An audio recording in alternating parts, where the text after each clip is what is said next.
What's up, everybody? Good morning. We're going back to the outgoing Seahawks free agents, and we don't really have that many more to discuss. I do want to take a separate video to talk about one more guy after this one, but then we're going to kind of go lightning round to wrap it up, and then we'll have a pretty good idea of where the Seahawks sit in terms of the players they might lose this offseason. So, this video is DeeJay Dallas. Not exactly a guy that is super high on the priority list. And I think most Seahawks fans have already kind of made their peace with DeeJay Dallas not being here in 2024. But let's talk about him a little bit because there is some value here. This is not just a nothing player. DeeJay Dallas has been relatively effective when he's played for the most part. He's done some good things on offense. He's got some value because of his versatility, because he's a pretty good pass catcher and a pretty good blocker. He's also somebody who plays special teams. So to just dismiss DeeJay Dallas as a completely anonymous running back wouldn't be entirely fair. But he plays a position that is very tricky for our purposes, right? So first of all, let's just start from the very basics. DeeJay Dallas is coming off his rookie deal that he got in 2020, so he's going to be looking to get paid as much as he can. He was making less than $1 million a year on his previous contract. Now, I don't know how much more money he's going to be able to make than that, honestly, because he plays the running back position, and running backs, they typically don't get the big bucks. They just don't. So you're taking a look at a guy like a DeeJay Dallas, and you're maybe giving him a little bit of a bump because of his special teams value, but then again, most teams probably don't look at his punt returning ability as value. They look at that as a negative because by the standard of the current league, he's not that good at it. There are some things about it that he's pretty good at, but he's not comfortable back there. Kickoff returns are almost dead because it's so easy to get a touchback, so while he is a good kick returner, I don't know if that matters that much. And also, if you go look at his statistics, he didn't really have his, you can't even really say he had a fair chance at it, but he didn't exactly have a contract year in 2023. The previous years, what would happen is that it kind of felt like DeeJay Dallas would have like one, maybe two big games a season. Like 2 years ago, he had that big game against the Jets. And it would be like, wow, I'm glad we have that DeeJay Dallas guy. He came through for us in that one game where we really needed to win. 2023, that game never happened. He had like 62 yards from scrimmage total, no touchdowns, basically no impact on the offensive side of the ball. Everything he did meaningfully was on special teams. And while he did do a pretty good job returning punts in terms of yards, he also had a couple fumbles, and he also clearly isn't very comfortable doing it despite the numbers he does manage to put up. So he's not going into that contract negotiation on a high note. Like his best year was probably 2022. Maybe you could go back to like 2020 because he had 3 touchdowns that year, I guess. But I felt like he was playing his best football in 2022 overall, and he just didn't build on it. And then you have the fact that running back is a position where it's really hard to get paid if you're not special. Even if you are really good, you might not get any money. Like, we're going to this list here, and we're going to be scrolling way down. There's no way he's going to get paid like these guys got paid. Just no chance whatsoever. No reason to believe it. First guy I feel obligated to stop at and take a look at is Nyheim Hines. Now, Nyheim Hines is an interesting case. He got $4.5 million a year, 2 years, $9 million last offseason with the Bills. And if you look at what he did in 2022, he basically did nothing.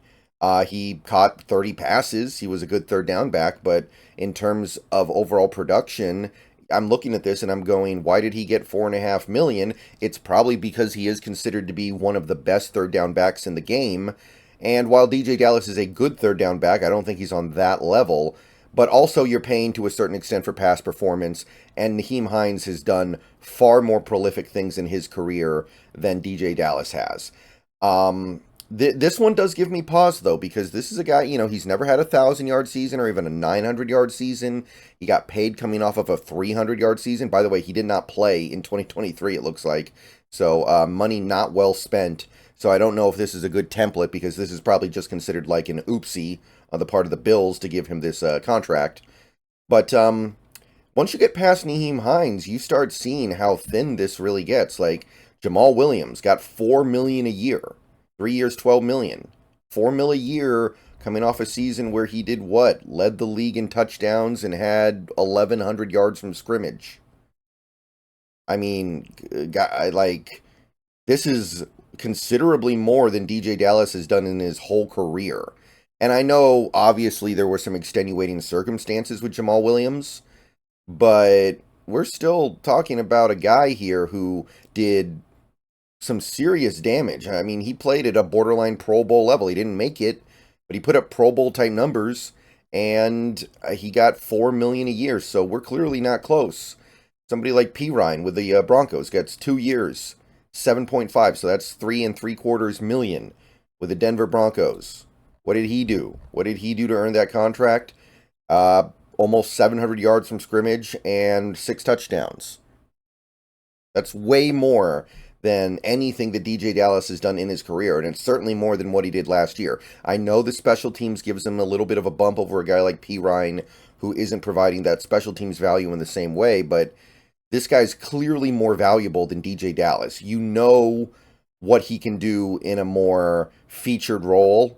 Obviously, he's never been the number 1 back, but he has been in a featured role at various points in his career, which you can't really say about DeeJay. Continuing to go down the list, you got a guy like a Jeff Wilson. He gets $3 million a year last offseason with the Dolphins. Jeff Wilson, what did he do? He had over 1,000 yards from scrimmage across 2 teams, Miami and San Fran. Played 16 games, averaged 4.9 yards a carry. Got in the end zone 6 times. Not even close. Like, pretty much, even in 2021, when he only played in 9 games for the Niners, he still did more than DeeJay's done in any season in his career. So, we're still not there, and I don't get the sense we're particularly close yet either. Even Zeke Elliott's old booty gets $3 million, and I still don't think he's close, because he's also a guy who's considered a dominant blocker as a running back, which I make whatever jokes you want to make. That's got to be more valuable than anything DeeJay's bringing, right? Devin Singletary gets 2.75, 1 year, $2.75 million. Devin Singletary gets with the Texans, and what did he do to deserve it previous year? 1,000 yards, almost 1,100. 2 straight years of about 1,100 yards from scrimmage on a playoff team. Almost 1,000 yards the 2 previous years. A lot of production. A lot of stuff going on here with Devin Singletary, and he gets less than $3 million. There's no way DeeJay Dallas is getting more than this. Again, even with the special team stuff, it can't be a comparison. Justice Hill. Let's go down to Justice Hill here. All right, with the Ravens last offseason, 2 years, 4.5, 2.25. Call it a year, 2.25 a year. Justice Hill. What did he do? Well, okay, we're getting closer, right? He didn't do a ton in 2022, but it's still more than anything DeeJay's done in his career, at least a little bit. So we're getting there. We're finally getting somewhere here, but I still don't think we're quite there yet. Like, Justice Hill still showed a little bit more than DeeJay has shown, I think. And then we keep going past these rookie deals. Next guy to stop on might be Travis Homer, our old buddy here. This might kind of get to the point where we're finding some kind of similarities, right? Travis Homer actually has a lot in common with DeeJay, even right down to the disappointing contract year. Because Travis Homer got hurt a bunch when he was making his contract push, so he gets $2 million a year. And he's kind of in the same boat. I mean, he's not really doing that much in 2022 because of the injuries, but he still probably was significantly more impactful on the offense than DeeJay was. And by the way, Travis Homer is adding special teams value as well, just a different kind of special teams value. So I think we're close. I think we're getting there. But even Travis Homer missing a bunch of games to injury and being crippled when he did play because of the injuries he was forcing himself to play through, I still don't think we're quite there yet. We're close. We're very close, but I'm pushing beyond Travis Homer. You got a guy like Donta Foreman getting 1 year, $2 million, by the way. Just to show you how weird this market can be sometimes. He was coming off a season where he had almost 1,000 yards, 5 touchdowns. Only started half the season, by the way. Would have easily had well over 1,000 if he had started every game like he probably should have. But he only gets 1 year, $2 million. So something like that makes me wonder maybe we're still not close. Got Damian Harris getting $1.75 million for 1 year. Damian Harris, what's he got? What's he got in his ledger?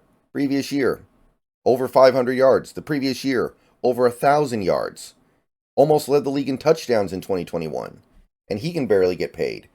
So, like, if I'm trying to make a one-to-one comparison here, why am I giving DeeJay Dallas more than what Damian Harris got? I know that the Travis Homer comp kind of works, but Travis Homer might actually be a more valuable player than DeeJay Dallas is even right now.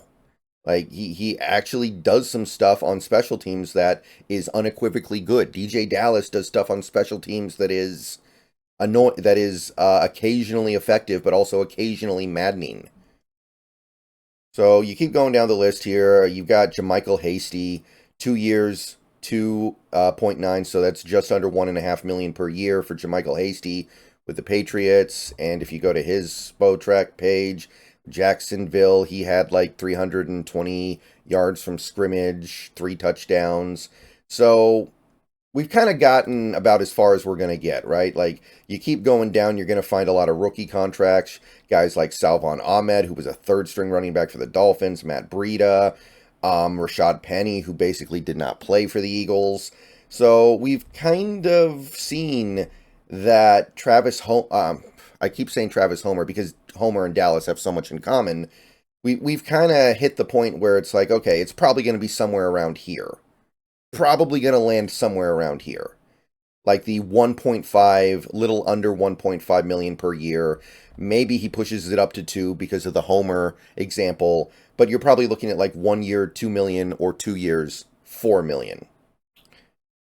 Would I do that? And I know I've spent way too much time talking about a free agent contract on DeeJay Dallas as it is, but I just don't think you need to. We can actually spend a lot less on a rookie running back in the 6th round, the 7th round, UDFA. Those guys are going to be significantly cheaper, and there's actually upside there. I think we've seen what DeeJay Dallas can do.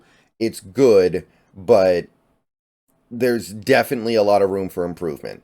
And when I say good, I mean for what it's worth. It's definitely not good in the grand scheme of things for an NFL running back. And some of the special team stuff he does are just kind of frustrating more than anything, right? Like, there's good stuff, but there's also some really annoying stuff. So, yeah, near as I can tell, DeeJay Dallas probably going to land in this Vetmin Plus area, like 1.5 million a year. Honestly, I could make a pretty good argument that I'd rather give somebody like Matt Breida 1.4 than give DeeJay Dallas that same 1.4. So at that point, you're arguing for the minimum, which is like what, a little over $1 million? Just a little over $1 million for a player of his level of experience. Like, I might rather do that. But yeah, I'm just looking to continue to restock my running back room with younger players. And DeeJay Dallas is still young, but we can go younger, we can go cheaper, and it wouldn't be that hard to go better, especially with the year DeeJay just had where he never really did anything offensively. All right, so that's what I got. I know that was like 15 minutes on a player who will be lucky to get Vetmin Plus, but I wanted to break it down because this market is so complicated, and you can see how a guy like DeeJay Dallas might be able to like get $2 million a year. If Travis Homer did it, it's not that different. It's a little different.